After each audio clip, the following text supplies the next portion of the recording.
So it'll probably be out by the time this video comes out, but there's an upcoming Baki Hanma versus Kengan Ashura crossover anime that has been like living in my head rent-free for the last few weeks as we get closer to the release date of it. And it got me thinking about how much I love crossovers and how much I love things that aren't inherently crossovers but are very much like crossovers.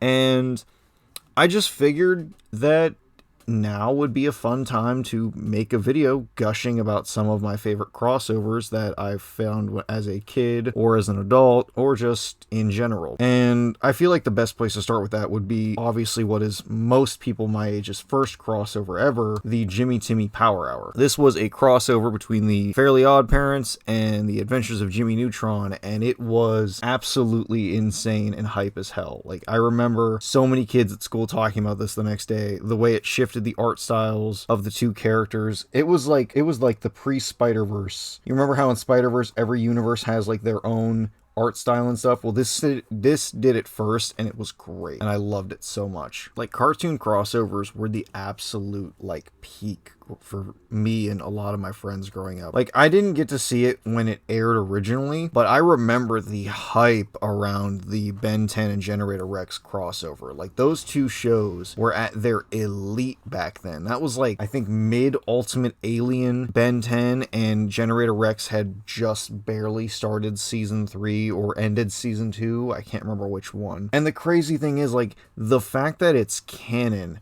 to both series is incredibly funny to me. And you wouldn't think it was, because the Shock Squatch that you see in Omniverse is not the Shock Squatch you see in this anime. Like, this crossover, they completely redesigned it from the ground up, and it looks actually really good. I thought it was a completely new alien because I had forgotten that Ben even got an alien in this crossover to begin with. And then I don't remember, like, I wasn't online a lot as a kid, so I don't remember if there was talk of Ben using upgrade on any of Rex's equipment and Rex's machines and stuff, but I can almost imagine that there were some people on the internet who were like saying that they could do that and that how it would work and theorizing on it. But when you saw that upgrade suit, that was the shit. Like, that was so fucking cool to see Ben 10 and Generator Rex combined like that and just start like upgrading all of his shit and just seeing like how crazy upgrade could make it.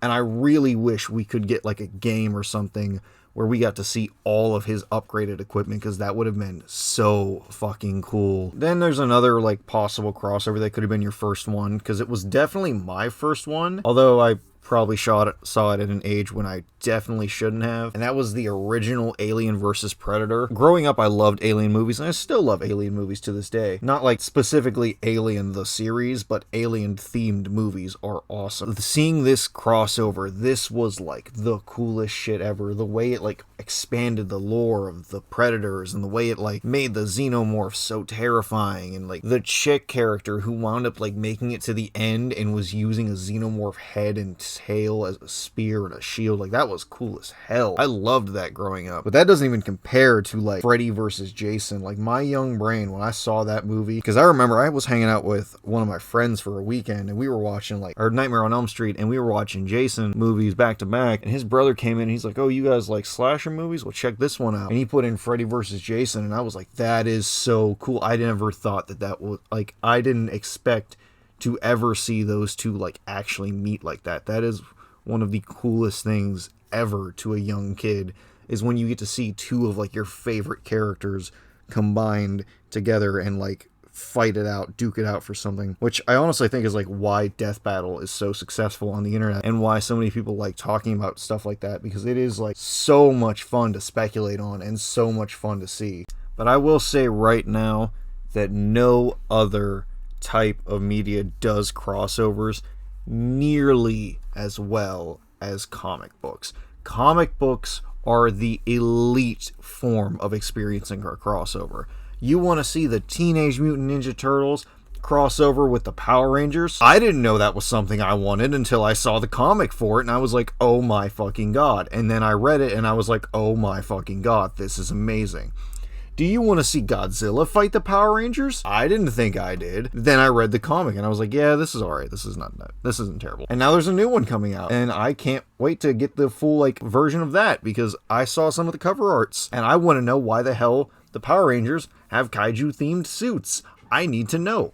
why is that a thing? And then you've got like the TMNT meets Batman. I think that was a comic at one point. There's TMNT meets Street Fighter. TMNT has a lot of crossovers, I'm just now realizing. But so does Godzilla too. Like Godzilla has a lot of crossovers as well. There's Power Rangers. There's Godzilla and Marvel. There's the new one currently out that's Godzilla versus King Kong versus basically all the MonsterVerse Titans against the Justice League, which I haven't read yet, but I've heard is like surprisingly good. I know he beats the crap out of Superman, which is hilarious because their reasoning for that is that his atomic breath puts out a radiation similar to kryptonite, which doesn't make a whole lot of sense, but hey, I think that's hilarious because apparently Godzilla just has it in his contract that no matter who his opponent is, even if it's Superman, one of the most broken freaking fictional characters ever, he will not lose.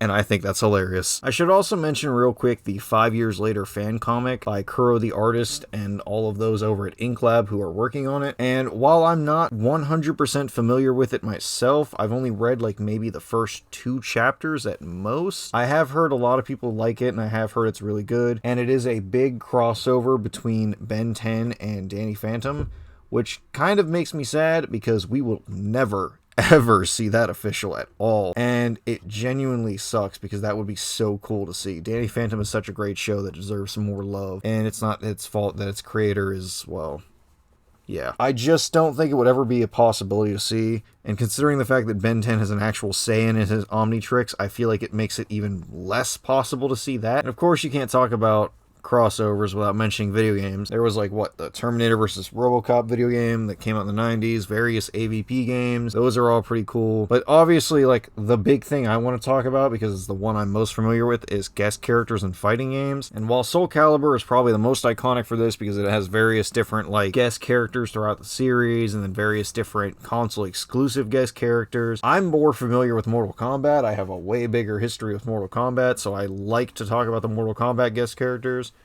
In MK9, you had Freddy and Kratos, Freddy was a little bit of an odd choice, but Kratos I thought fit in perfectly. It was fantastic. And then you had in MKX, you had Jason, which was just so cool, so sick. Loved every second of it. Predator was dope as hell to play. Alien, they went with a Tarkatan alien, so that was cool as hell. It was like a mixture of Baraka and like a xenomorph playstyle. That was so cool.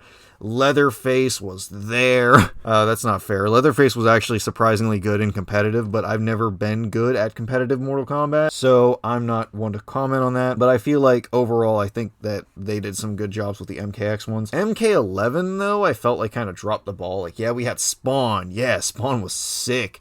We had the Terminator. We had RoboCop, which was kind of questionable.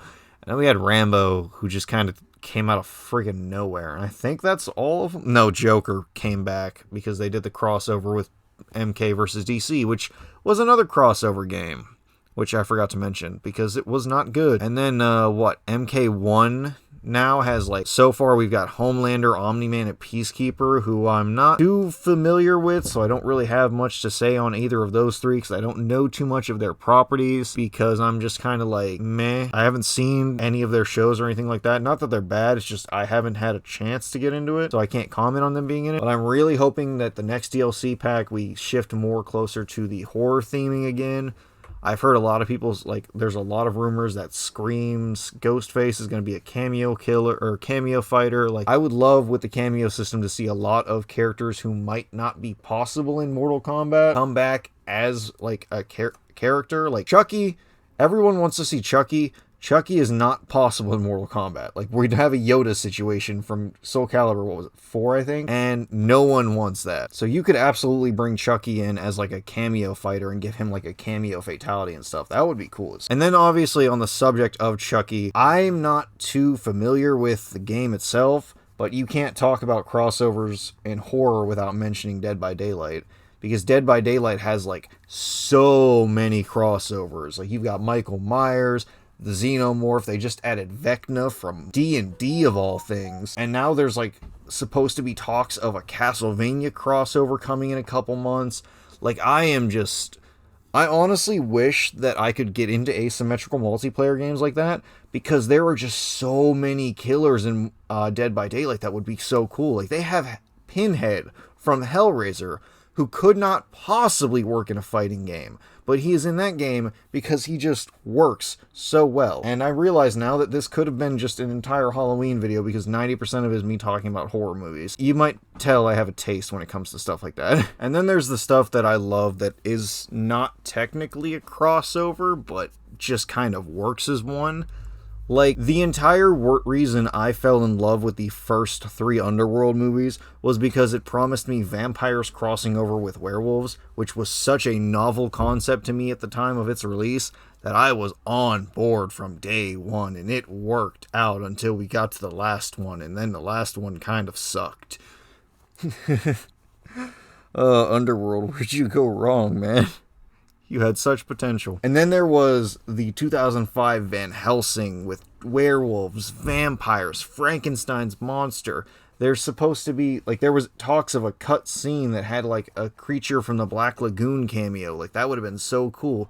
That movie worked so well because it was a big horror action set piece with all these different crossovers and monsters, and it's just so cool to see that happen. This is going to be like the biggest old man yells at cloud moment of my YouTube career to this point, but I genuinely don't think in this era of cinematic universes and constant guest characters in video games that we genuinely appreciate good crossovers anymore. Like, if you would have told 7-year-old me before the MCU was a thing that one day we would see a movie with Thor, Iron Man, the Hulk, Captain America, Spider-Man, all of these different characters together on the big screen, I would have lost my freaking mind. If you would have told 9-year-old me sitting at home on my old PlayStation 2 playing Mortal Kombat Deception that one day I was going to see Jason Voorhees in Mortal Kombat, my head would have exploded right then and there. Like, the genuine joy of a good crossover is something that's kind of lost nowadays because it's just come to be expected. Oh, there's a new Marvel movie out. What heroes are going to be in it?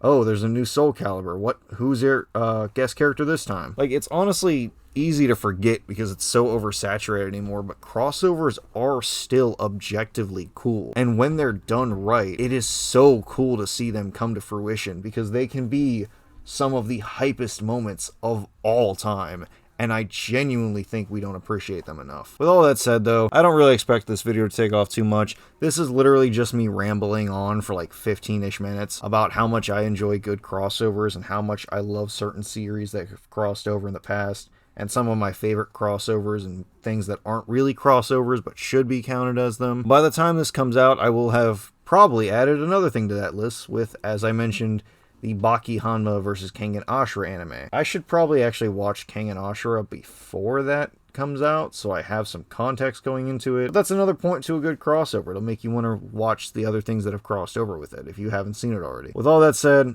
I'll see you guys in the next video.